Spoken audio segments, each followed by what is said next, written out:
बिस्मिल्लाहिर्रहमानिर्रहीम। आप देख रहे हैं मेरा YouTube channel A2 Sajid news and Facebook page. तो दोस्तों, इम्पोर्टेड सरकार को आवाम का सुख का सांस लेना अच्छा नहीं लगता, इसलिए जाते जाते आवाम का बेड़ा गर्क करके मुल्क का पीछा छोड़ेंगे। आज इसकदार ने पेट्रोल की कीमतों में इजाफा कर दिया। इस पर काशिफ इबासी और सायरा बानो ने इम्पोर्टेड सरकार के चेलों की खूब बैंड बजा दी। आइए इनकी बात सुनते हैं और फिर इस पर बात करते हैं। सर, ये 7 दिन बाद 8 दिन बाद इलेक्शन में जाना है, पेट्रोल की इतनी, और मुझे पता है जिम्मेदार है, मुश्किल फैसले, पेट्रोल पंप नहीं है, ये मुश्किल फैसले हैं, लेकिन किस तरह जाएंगे इलेक्शन में इसके बाद? अगर हम बहाने ढूंढे और चीजें करें तो उसके लिए बहुत से बहाने हैं कि हम कहें हमने क्यों तेल की कीमत चढ़ाई है। लेकिन मैं समझता हूँ कि आज 20 रुपए चढ़ाना तेल की कीमत, इसको डिफेंड करना बहुत ही मुश्किल बात है कि हम कहें कि हम इसको डिफेंड कर सकते हैं कि जी तेल की कीमत इतनी जो है 19.5 कहें या 20 रुपए ही कहें, तो मैं समझता हूँ कि आवाम के लिए आज आपने 45 पैसे कम कर दिए, 19.95। आज आपका दिन है, आप जो भी कहेंगे। मेरा दिन क्यों है यार? आपका दिन जाने वाले हो, आपकी चेहरे की बेचारे की मायूसी मुझे बता रही है, वजारत जा रही है, लेकिन मेरा दिन कहाँ है? पाकिस्तान पीपल्स पार्टी ने बहुत से इक़्तिदार भी देखे हैं, बहुत से अपोजिशन भी देखे हैं, चीजें आती जाती रहती हैं। लेकिन बिल्कुल ये बहुत ऐसा पाकिस्तान की आवाम के ऊपर एक ज्यादती हुई है जो पेट्रोल की कीमत चढ़ाई गई है, लेकिन ये चीजें नहीं होनी चाहिए। देखें, ये चीजें आपको जब तक आप रिलीफ नहीं देंगे, क्या फर्क होगा हमारी हुकूमत में, माजी हुकूमत में, उससे पिछली हुकूमत में? तेल की वो भी मुल्क तबाह कर रहे थे, आप भी तबाह कर रहे हैं।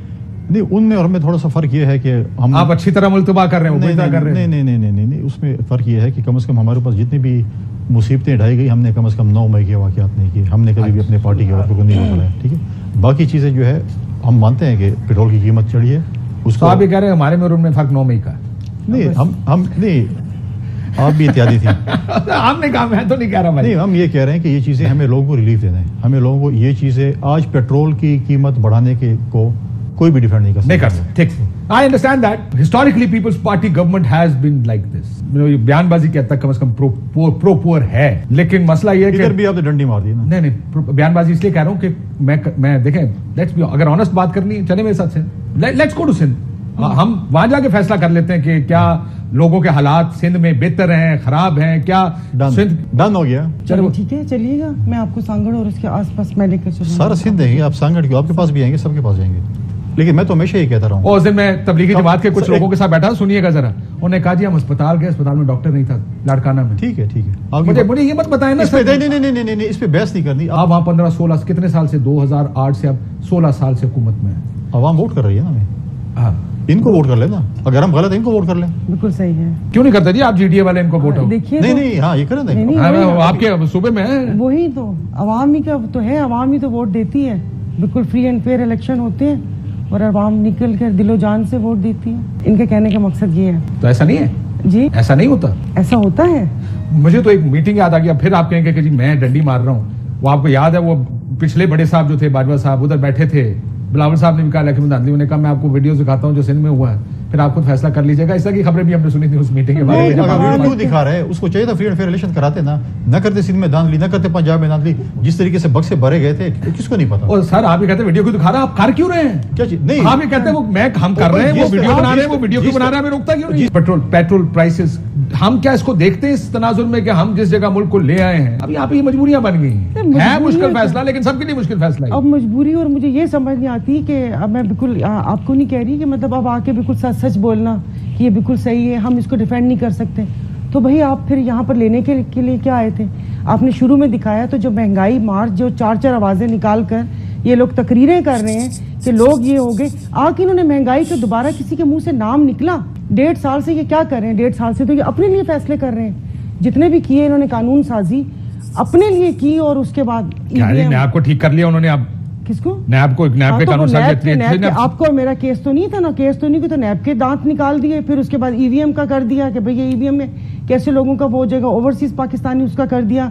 उसके बाद जी IMF से हमने लिया, तो एक वो मैंने पहले भी कहा था, निज़ाम सिक्का के तहत आपने पेंशन बढ़ा दी कि हम मतलब इतने हमारे पास खजाने भरे हुए कि हमने जजेस की पेंशन बढ़ा दी, अपनी मराद बढ़ा दी। आपने चेयरमैन सेनेट की मराद देखी है? सिर्फ उसमें बस एक शादी का नहीं लिखा कि वो भी एक शादी, अब तो दूसरी होगी ना, दूसरी या तीसरी जो भी शादी हो वो भी असेंबली की जिम्मेदारी है कि कोई लब के तो उन्होंने ब्याह करा दे। मतलब ये कोई ये अभी मैं एक वो था कि इन्होंने खुद बैनर लेके खड़े थे कि पेट्रोल महंगा, वजीर आजम चोर। और तुम्हें शर्म नहीं आती? रात के अंधेरे में पेट्रोल बढ़ाते हो। वो सुना आपने? तो उन्होंने फिर ना उन्हें क्या चल रही थी, तो शर्म दी गल है, इसलिए हम सुबह निहार मुंह बढ़ाएंगे ताकि ये को हम रात को न टंकियां भरवा लें, इसलिए हम सुबह वो करवाएंगे। और जैसे अब उन्होंने खुद ही कह दिया था कि ये, अब मुझे नहीं पता किसके लिए बोला था मनूस हुकूमत, शहबाज शरीफ साहब ने, पिछली वाली हुकूमत। अच्छा, मैं समझी शायद ये कह रहे हैं कितनी महंगाई बढ़ गई, ये मनूस हुकूमत है, मुझे समझ नहीं आई थी। कहा तो था उन्होंने, कहा तो था। और अब मुझे बताएं कि ये इकोनॉमी सही करनी है, और ये मतलब इन्होंने कभी अपनी जेब से पेट्रोल भरवाया। और बाकी ये कि फर्क इन्होंने कहा, आपने जिस तरह कहा कि ये मुल्क तबाह किया, तो भाई वो उन्होंने कहा ना, पहले चले एक जमात तबाह कर रही थी, अब 13 जमातें मिलके कर रही हैं, और इनमें और उनमें फर्क, इनमें से बहुत सारी उस वक्त भी थी ना जी, साथ का डबल रोल है। फिल्मों में डबल रोल होता था ना, अमिताभ बच्चन का डबल रोल, तो एमकेएम का डबल रोल है, काफ लीग का डबल रोल है, बाप पार्टी का डबल रोल है। औलाद ना खल्फ होती है, ना खल्फ अभी तक सिंगल रोल है ना औलाद, उसमें तो फिर बाप भी ना खल्फ हो गए। तो वो बस ऐसे ही है। क्या अवाम का कोई दर्द है इनको, जिन्होंने अपने पैसों से पेट्रोल नहीं कभी भरवाया, वो कैसे उनको एहसास हो सकता है? अपने पैसों से भरवाते होंगे, क्या बात करें। अपने जो इतने इनको फ्यूल कार्ड मिले मिलते हैं, अच्छा, जो फ्यूल कार्ड मिले हुए, और कभी इन्होंने वो किए है? मतलब ये आप मुझे एक बात बताएं, अभी इन्होंने कहा वीगो डॉलर ये जो डाले हैं वो कम नहीं हुए, तो क्या इस मुल्क में ये निज़ाम नहीं आ सकता कि V8 और वीगो डॉलर वाले कम से कम उनका 500 कर दे, अगर जो अफोर्ड कर सकते हैं, या इनके एक V8 वाला भी उतना ही पेट्रोल डलवा रहे हैं, और एक बाइक वाला भी 262 ठीक होना चाहिए। सब्सिडी टारगेटेड होनी चाहिए, गरीब के लिए होनी चाहिए, ना कि अब ये आने वाले निगरान वजीर आजम के लिए मुश्किलात छोड़कर जा रहे हैं, या इनको पता चल गया कि इन्होंने नहीं आना और इन्होंने बोला कि साड़ा काम पूरा बाकी जाने जूरा, ऐसे ही होगा। ठीक है जी। डॉक्टर साहब क्विकली अगर आप कर लें, फिर मैं कानून साजी पर आता हूं। कुछ कहना चाहते हैं? पेट्रोल प्राइसेस बढ़ी है? पहले तो मुझे नहीं लगता कि कोई पेट्रोल प्राइसेस बढ़ी है, नहीं बढ़ी। हाँ। क्योंकि अगर पेट्रोल प्राइसेस बढ़ती तो महंगाई आती तो बिलावल भुट्टो साहब कराची से इस्लामाबाद लॉन्ग मार्च करते।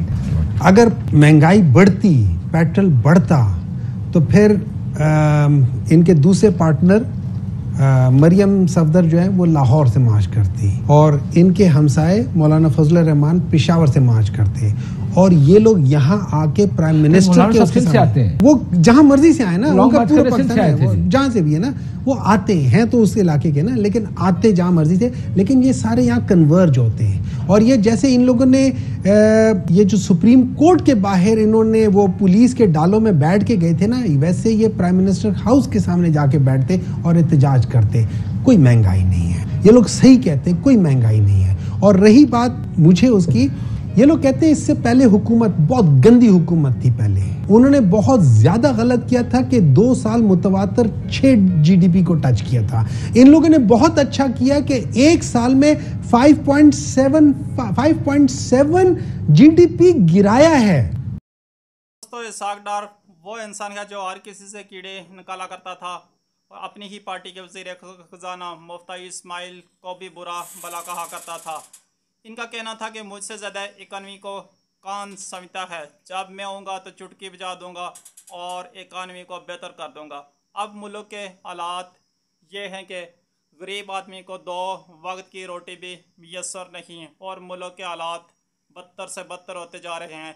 इस हुकूमत के लिए कुछ ही दिन बाकी हैं, इसलिए उन्होंने सोचा कि आवाम में जो सांसें बची हैं, क्यों ना उनको भी घुट घुट कर मारा जाए। तो दोस्तों, इस वजह से पेट्रोल की कीमतों में इजाफा करके आवाम की ज़िंदगियों में मज़ीद मुश्किलें पैदा कर दी। आइए मेरी कमेंट्स में